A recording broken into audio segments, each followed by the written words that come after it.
Kita berlanjut ke topik berikutnya, yaitu strategi pemasaran global. Semakin banyak perusahaan multinasional yang mempergunakan strategi pemasaran global dan terbukti sangat sukses.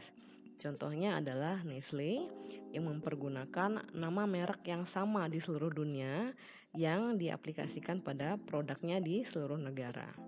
Coca-Cola juga menggunakan tema iklan global.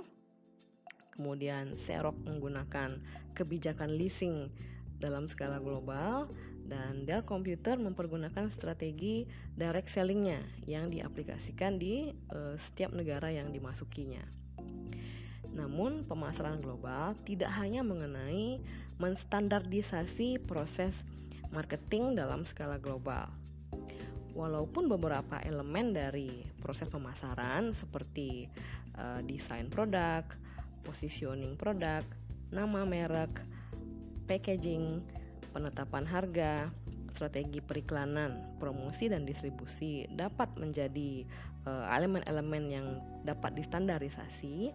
Namun standarisasi hanya satu bagian dari strategi pemasaran global, dan perusahaan dapat memilih untuk melakukan standarisasi ataupun tidak melakukan standarisasi. Hal ini tergantung pada kondisi dari pasar yang dituju, tingkat perkembangan dari pasar yang dituju, dan juga bagaimana keinginan atau keputusan dari manajemen perusahaan. Strategi pemasaran global hanyalah satu komponen dari strategi global.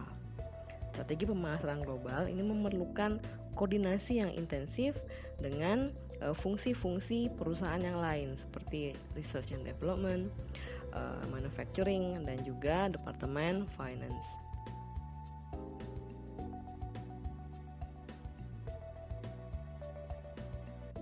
Menerapkan strategi pemasaran global menghasilkan sejumlah manfaat.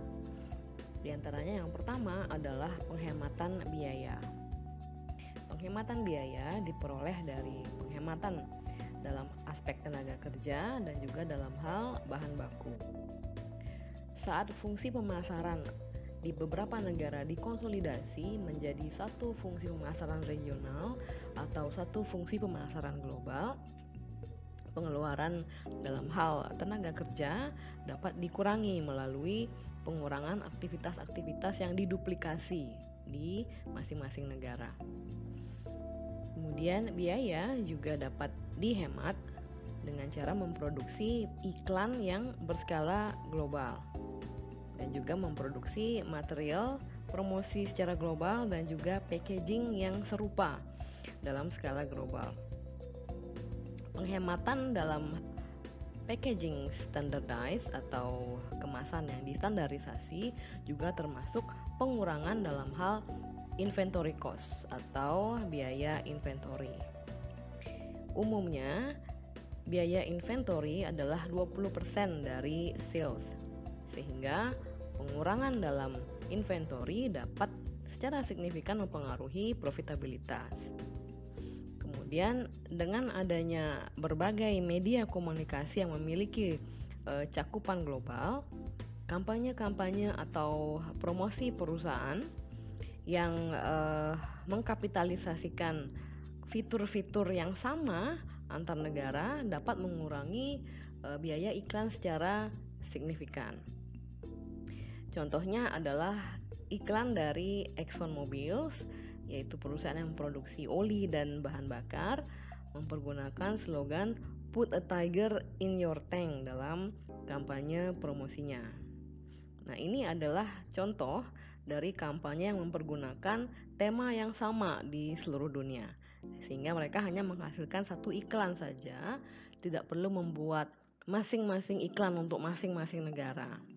Nah, dengan slogan "Put a tiger in your tank", ExxonMobil memanfaatkan fakta bahwa tiger atau harimau secara universal diasosiasikan oleh konsumen dengan kekuatan.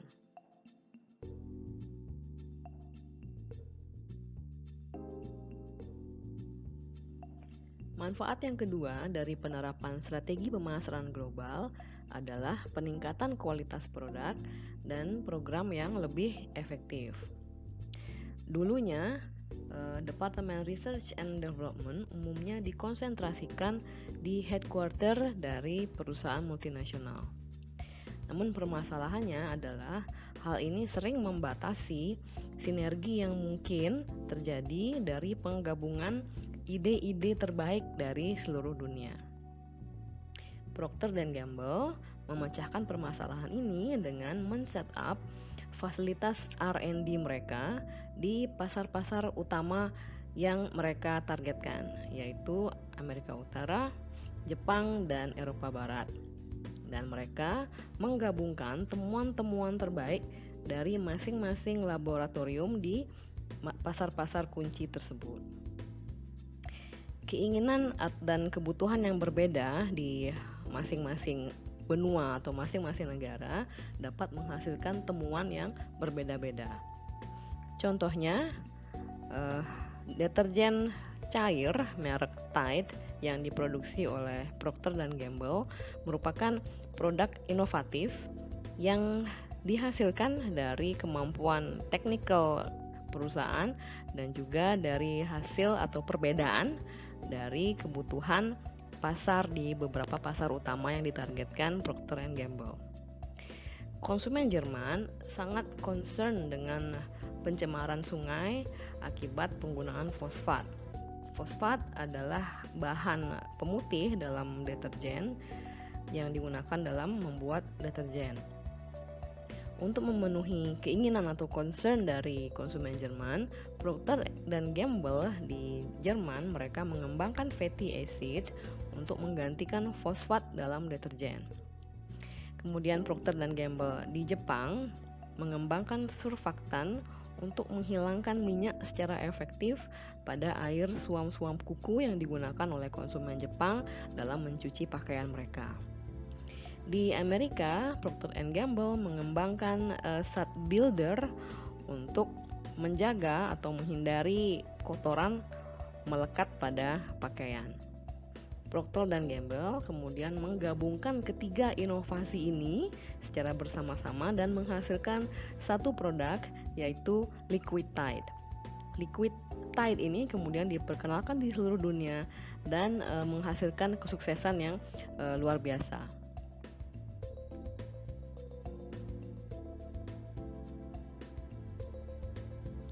Dengan mengintegrasikan atribut-atribut produk yang diinginkan oleh konsumen di tiga pasar kunci tersebut, Procter & Gamble dapat memperkenalkan produk yang jauh lebih baik dan meningkatkan kemungkinan kesuksesannya. Yang kedua, biaya pengembangan produk baru tersebut dapat dibagi rata di setiap negara di mana P&G beroperasi, sehingga biaya pengembangan menjadi jauh lebih rendah jika dibagi ke banyak negara. Kemudian yang ketiga, dengan men-set-up fasilitas R&D di beberapa pasar utama, P&G meningkatkan kemungkinan sumber-sumber ide terbaik, sehingga dengan peningkatan sumber ide ini P&G dapat menghasilkan produk-produk yang baik di masa depan.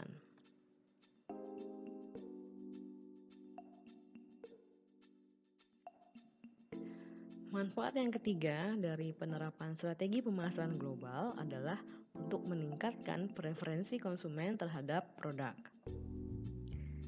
Iklan dan slogan produk yang ditampilkan dalam skala internasional atau skala global mampu meningkatkan nilai produk tersebut. Strategi pemasaran dalam skala global mampu meningkatkan awareness konsumen terhadap suatu produk, sehingga akhirnya mampu meningkatkan preferensi konsumen terhadap produk tersebut. Artinya, konsumen memiliki minat beli yang lebih tinggi terhadap produk tersebut dibandingkan dengan produk pesaing yang tidak menerapkan strategi pemasaran global. Dengan semakin meningkatnya ketersediaan informasi dari berbagai sumber di seluruh dunia dan juga semakin meningkatnya aktivitas traveling oleh masyarakat, sehingga semakin banyak orang terekspos pada iklan-iklan di negara lain. Sehingga pemasaran atau iklan yang sama di seluruh dunia yang dikomunikasikan melalui nama merek yang sama, packaging yang sama, dan iklan yang sama mampu meningkatkan awareness dan sikap konsumen terhadap produk tersebut, sehingga mereka memiliki atau mengetahui bahwa produk tersebut ada dan mereka memiliki sikap yang positif terhadap produk tersebut. Sikap positif pada akhirnya dapat mendorong minat beli atau pemilihan produk tersebut dibandingkan dengan produk pesaing. Contohnya adalah Pepsi, di mana Pepsi memiliki tema yang konsisten dalam komunikasi pemasarannya di seluruh dunia, di mana Pepsi menekankan bahwa kesan mudah dan juga kesan menyenangkan adalah bagian dari pengalaman meminum Pepsi.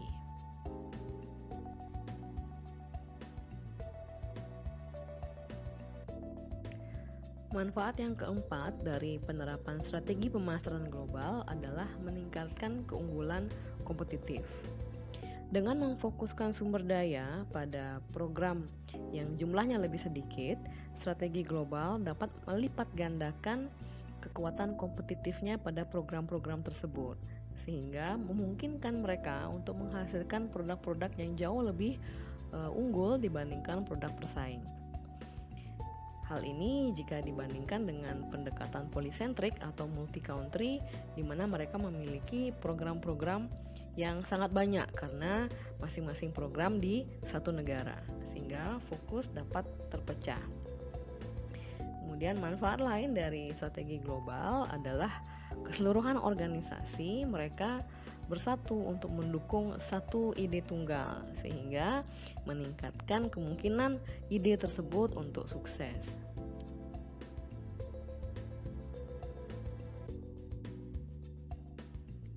Bahasan berikutnya adalah isu dilematis terkait pemasaran global. Pada dasarnya, konsep kiri yaitu unification, standarisasi, globalisasi, dan integrasi global mencerminkan argumen pada sisi penawaran atau produsen yang lebih cenderung mengejar manfaat dari skala ekonomis dan skop ekonomis.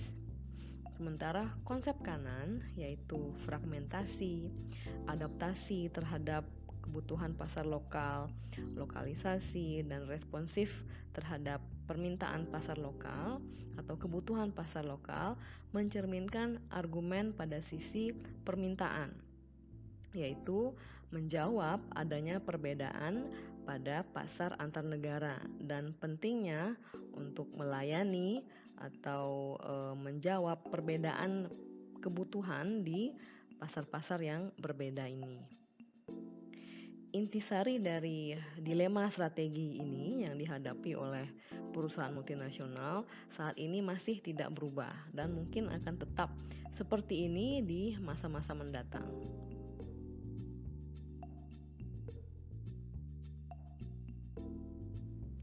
Pertanyaannya sekarang adalah sejauh mana perusahaan multinasional dapat menghindari efek dari adanya perbedaan lingkungan di masing-masing pasar. Di beberapa industri, standarisasi produk dapat menghasilkan produk yang tidak mampu memuaskan kebutuhan konsumen dimanapun. Untuk makanan yang diolah, contohnya selera pasar di masing-masing negara dan juga pola konsumsi di masing-masing negara dapat sangat berbeda, sehingga strategi standarisasi menjadi strategi yang tidak produktif. Di Amerika Latin, contohnya, berbagai produk peppers yang dikalengkan seperti jalapeno adalah suatu kebutuhan pokok di Meksiko. Namun produk ini tidak terdengar di Brasil dan juga di Chili, sehingga jelas bahwa perusahaan tidak dapat mengelompokkan negara-negara di Amerika Latin menjadi satu pasar regional yang sama untuk pasar kondimen atau bumbu dan rempah-rempah ini.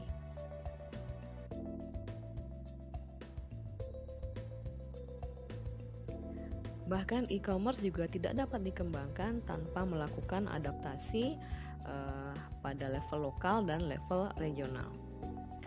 untuk menargetkan dan menjangkau secara efektif konsumen global secara online, banyak perusahaan masih perlu untuk mengadaptasi websitenya mempergunakan bahasa lokal di masing-masing negara, dan juga menyesuaikan gaya komunikasi pada website menyesuaikan dengan sistem nilai dan budaya di masing-masing negara. Satu penelitian menunjukkan bahwa website lokal di India, Cina, Jepang, dan Amerika tidak hanya menunjukkan atau mencerminkan nilai-nilai budaya di masing-masing negara, namun juga website-website tersebut sangat berbeda secara signifikan satu sama lain dalam hal dimensi budaya.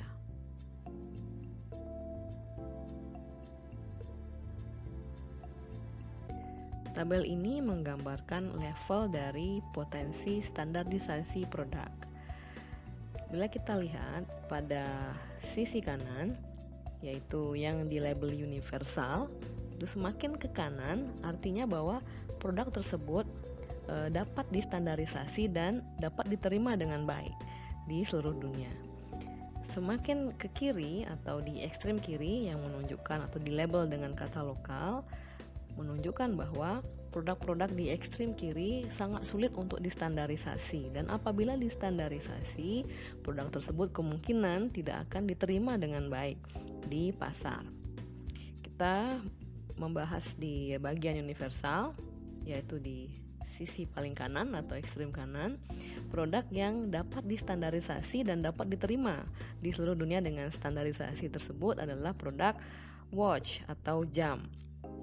Jam tangan digunakan dengan cara yang sama di seluruh dunia, sehingga satu produk yang cukup berkualitas akan diterima dengan baik di seluruh dunia. Begitu juga dengan sepeda motor dan produk-produk petrochemical. Piano juga sangat standar di seluruh dunia, hampir nyaris tidak ada perbedaan dan cukup diterima dengan baik juga. Begitu juga dengan produk uang seperti credit card dan produk-produk finance yang lainnya. Kemudian kita beralih satu kolom di kiri, yaitu produk portable radio. Nah, produk ini terdapat faktor yang menghambat standarisasi dari produk ini, yaitu user atau aplikasinya, di mana aplikasi dari produk ini dapat saja berbeda di masing-masing pasar sehingga membutuhkan adaptasi. Kemudian satu kolom ke kiri lagi, yaitu TV berwarna. Faktor yang dapat menghambat standarisasi produk ini adalah sistem technical, di mana infrastruktur technical di negara yang berbeda dapat berbeda, sehingga diperlukan modifikasi pada produk ini untuk menyesuaikan infrastruktur di masing-masing negara. Kemudian di kolom kiri berikutnya adalah produk tekstil otomotif. Produk ini dibatasi oleh faktor size dan packaging dalam hal standarisasi mereka. Dalam hal tekstil, perbedaan ukuran tubuh pada regional yang berbeda-beda menyebabkan produk tekstil perlu dilakukan modifikasi sehingga menyesuaikan pasar di masing-masing region. Begitu juga dengan produk otomotif terkait dengan ukuran dari tempat duduknya. Ini juga berkaitan dengan ukuran tubuh konsumen di region-region yang berbeda. Kemudian satu kolom lagi di kiri, yaitu komputer. Hal yang membatasi standarisasinya adalah bahasa, di mana komputer perlu disetting dengan bahasa lokal untuk memudahkan penggunaan di masing-masing negara. Kolom berikutnya adalah furniture, kulkas yang dibatasi standarisasinya oleh faktor desain dan selera. Kemudian di ekstrem paling kiri, yaitu produk yang sangat sulit dilakukan standarisasi, adalah produk-produk yang berkaitan dengan makanan. Makanan adalah produk-produk yang sangat terikat dengan budaya masing-masing negara, sehingga standarisasi untuk produk makanan sangat sulit dilakukan, walaupun juga terdapat produk-produk yang dapat diterima, produk makanan yang dapat diterima dengan baik di seluruh dunia. Contohnya adalah produk burger dan sushi juga dan yang lainnya.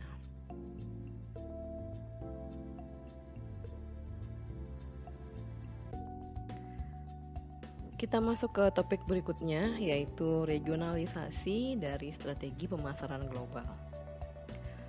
Untuk menemukan keseimbangan antara kebutuhan untuk melakukan integrasi global dan kebutuhan untuk melayani pasar secara lebih efektif, banyak perusahaan mulai mengeksplorasi penggunaan dari strategi regional. Strategi regional mengejar manfaat dari melakukan produksi skala regional, branding skala regional, dan juga distribusi skala regional. Dengan semakin terintegrasinya satu kawasan secara makro, trennya adalah ke arah harmonisasi dari standar-standar di kawasan tersebut, termasuk diantaranya harmonisasi dari standar produk dan standar industri, harmonisasi standar keamanan dan polusi, standar lingkungan, dan standar lainnya.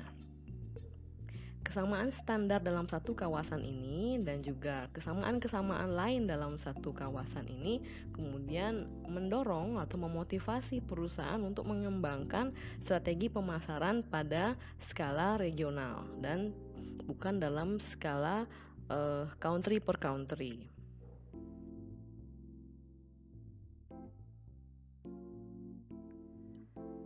Bahasan berikutnya adalah subsidi silang pasar.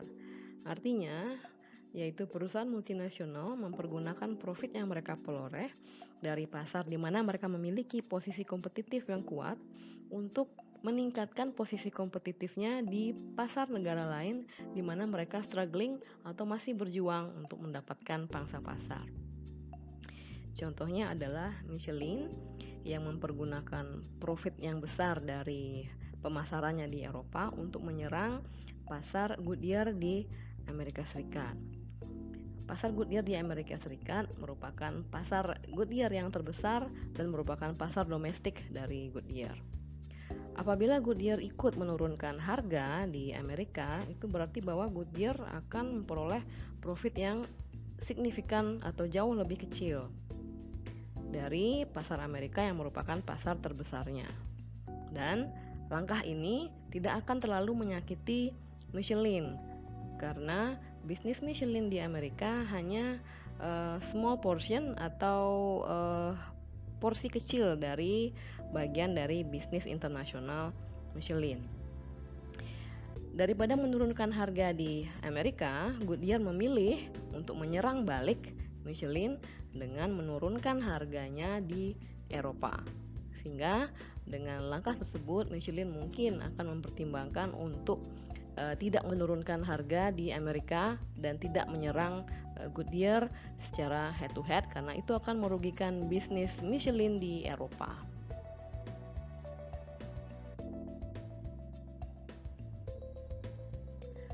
Bahasan berikutnya adalah identifikasi dari segmen pasar yang belum terlayani.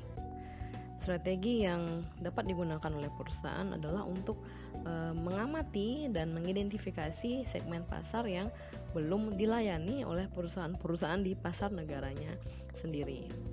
Contohnya adalah saat Honda memasuki pasar motor di Amerika pada tahun 60-an. Honda menawarkan motor yang lebih kecil dan lebih ringan dan dengan tampilan yang menarik. Ditujukan untuk menarik segmen pasar keluarga dan segmen pasar yang ingin menggunakan waktu senggang atau berwisata dengan advertising campaign You Can Meet the Nicest People on a Honda. Sebelum Honda memasuki Amerika, pasar motor di Amerika Serikat dikarakterisasi atau dicerminkan oleh konsumen, yaitu orang-orang yang tampak seperti personel militer, polisi, para anggota geng, dan sebagainya.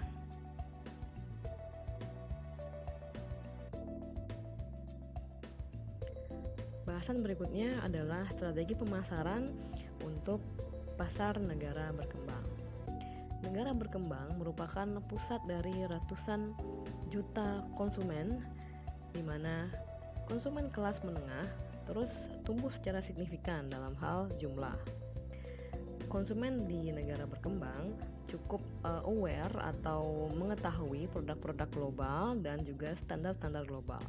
Namun mereka seringnya tidak bersedia dan terkadang tidak mampu untuk membayar harga global, yang artinya adalah harga premium.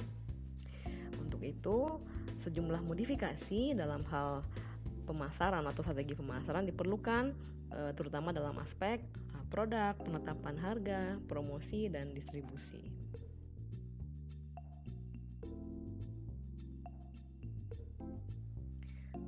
Untuk memasarkan produk di negara berkembang, fitur-fitur yang kurang penting dapat dihilangkan dari produk untuk dapat menurunkan harganya. Namun, dengan tetap menjaga kinerja fungsional dari produk tersebut. Packaging atau kemasan perlu dibuat lebih kuat karena permasalahan-permasalahan distribusi di negara berkembang. Seperti contohnya jalan yang kurang bagus, kondisi jalan yang kurang bagus, dan juga udara yang berdebu. Promosi juga perlu untuk diadaptasikan untuk menyesuaikan dengan selera dan preferensi lokal.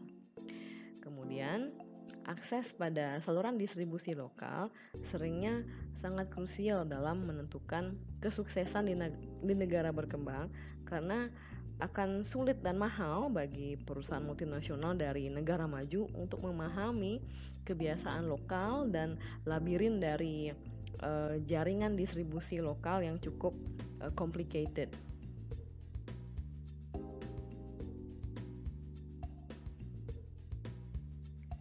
Di pasar Asia Tenggara, di mana nilai tukar mata uang seringnya cepat berubah-ubah, harga perlu untuk disesuaikan dalam kurun waktu beberapa tahun sekali.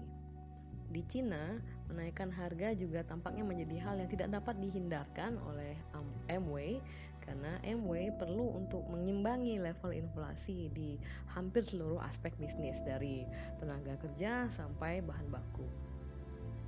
Kemudian Walmart memasuki pasar Cina dengan cara mengakuisisi Trustmart. Trustmart adalah jaringan retail yang cukup ternama di Cina yang memiliki 100 toko yang menjual banyak hal dari makanan hingga elektronik di Cina. Akuisisi ini senilai 1 miliar dolar. Walaupun Trustmart memiliki reputasi manajemen yang biasa saja, Walmart akan memperoleh skala yang cukup besar melalui akuisisi ini.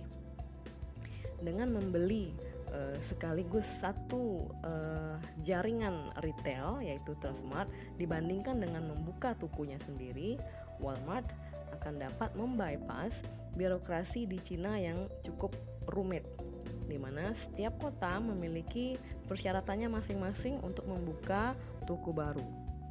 Dengan mengakuisisi toko yang sudah ada yaitu Trustmart, Walmart dapat menghindari kompleksitas dari proses akuisisi tanah di masing-masing kota di Cina.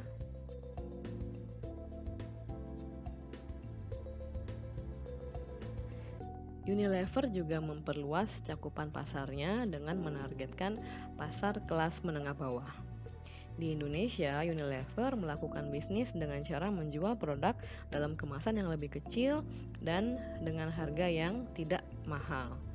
Sehingga produk ini dapat terbeli oleh hampir semua orang dan produk ini tersedia hampir di mana saja. Contohnya, Unilever menjual sabun Lifebuoy dengan moto with a price you can afford atau dengan harga yang terjangkau. Faktanya Unilever sangat sukses dengan metode ini dan sangat profitable di Indonesia. Sehingga rival terbesarnya yaitu P&G mencoba untuk mengikuti langkah Unilever tersebut.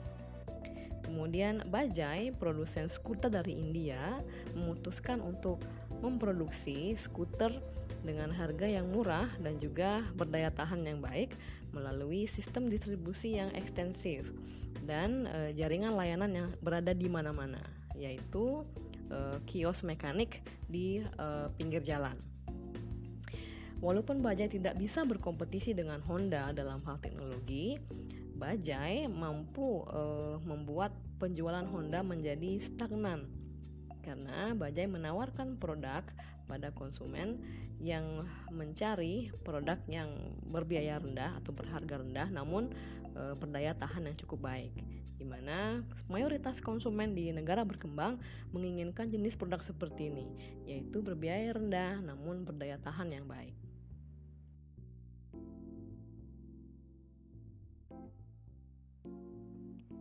Pada era di mana manufacturing, customer service, dan juga sejumlah besar penjualan datang dari Asia, sejumlah besar perusahaan-perusahaan dari Amerika dan Eropa mulai untuk melihat ke timur, yaitu ke India, Cina, dan negara berkembang lain untuk mencari pemimpin-pemimpin generasi baru di perusahaan mereka. Para direktur yang berasal dari negara berkembang dapat membantu manajemen di perusahaan multinasional dalam hal penyusunan strategi bagaimana untuk sukses di Asia dan juga untuk merancang strategi pemasaran yang lebih sesuai dengan pasar negara berkembang sehingga perusahaan dapat lebih menarik bagi konsumen di kawasan ini.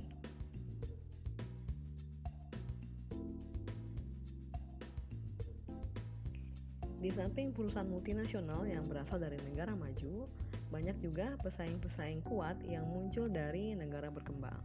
Contohnya adalah Jollibee Foods yang merupakan perusahaan keluarga yang menjual fast food di Filipina, mampu menangkis serangan dari McDonald's di pasar domestik Filipina dengan tidak hanya mengupgrade layanannya juga dan juga mengupgrade standar deliverynya, tapi juga mengembangkan menu untuk menyaingi menu-menu McDonald's, yaitu menu yang disesuaikan dengan selera orang lokal Filipina.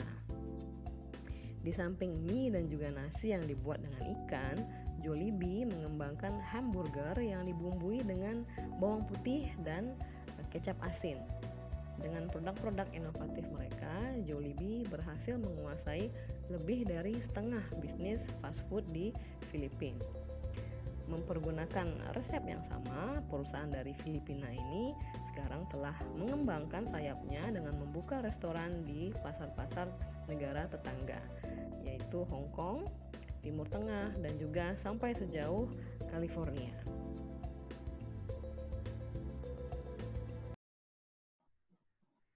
Demikian paparan saya atas chapter ini, semoga dapat dipahami dan diterima dengan baik. Kita berjumpa kembali di video berikutnya.